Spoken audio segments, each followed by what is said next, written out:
orang Dayak, tetapi setakat ini belum ada yang betul-betul memuaskan.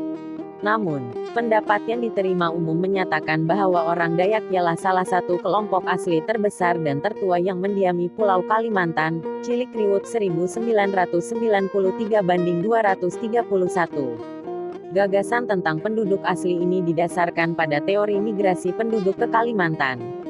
Bertolak dari pendapat itu adalah dipercayai bahwa nenek moyang orang Dayak berasal dari China Selatan, sebagaimana yang dinyatakan oleh Mikhail Kumans, 1987 banding 3. Semua suku bangsa Dayak termasuk pada kelompok yang bermigrasi secara besar-besaran dari daratan Asia.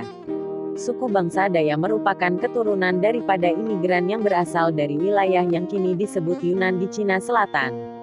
Dari tempat itulah kelompok kecil mengembara melalui Indo-China ke Jazirah Malaysia yang menjadi loncatan untuk memasuki pulau-pulau di Indonesia. Selain itu, mungkin ada kelompok yang memilih batu loncatan lain, yakni melalui Hainan, Taiwan dan Filipina. Perpindahan itu tidak begitu sulit, karena pada zaman glasial, zaman es, permukaan laut sangat surut, sehingga dengan perahu-perahu kecil sekalipun mereka dapat menyeberangi perairan yang memisahkan pulau-pulau itu. Orang-orang Dayak ialah penduduk Pulau Kalimantan yang sejati. Dahulu mereka ini mendiami Pulau Kalimantan, baik pun pantai-pantai baik pun sebelah ke darat. Akan tetapi tatkala orang Melayu dari Sumatera dan tanah semenanjung Melaka datang ke situ, terdesaklah orang Dayak itu lalu mundur, bertambah lama, bertambah jauh ke sebelah darat Pulau Kalimantan. Teori tentang migrasi ini sekaligus boleh menjawab persoalan, mengapa suku bangsa Dayak kini mempunyai begitu banyak sifat yang berbeza, sama ada dalam bahasa maupun dalam ciri-ciri budaya mereka. Dewasa ini suku bangsa Dayak terbagi dalam 6 rumpun besar, yaitu Kengah, Kayan, Bahau, Ot, Danum, Iban, Murut, Klemantan dan Punan. Keenam rumpun ini terbagi lagi kepada lebih kurang 405 subsuku. Meskipun terbagi kepada ratusan subsuku, kelompok suku Dayak memiliki kesamaan ciri-ciri budaya yang khas. Ciri-ciri tersebut menjadi faktor penentu salah suatu subsuku di Kalimantan dapat dimasukkan ke dalam kelompok Dayak. Ciri-ciri tersebut ialah rumah panjang, hasil budaya material seperti tembikar, mandau, sumpit beliong, kapak Dayak, pandangan terhadap alam, mata pencarian, sistem perladangan, dan seni tari. Kalimantan adalah salah satu dari 5 pulau besar yang ada di Indonesia.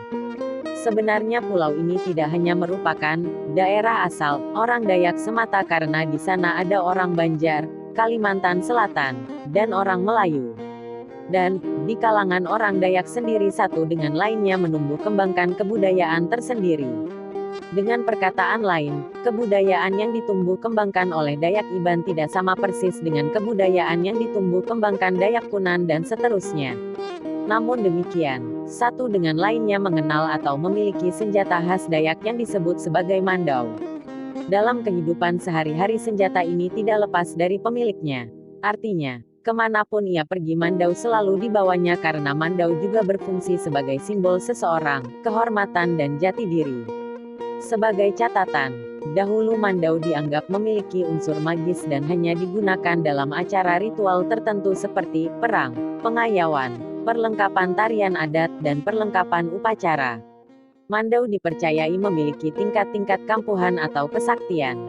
Kekuatan saktinya itu tidak hanya diperoleh dari proses pembuatannya yang melalui ritual-ritual tertentu,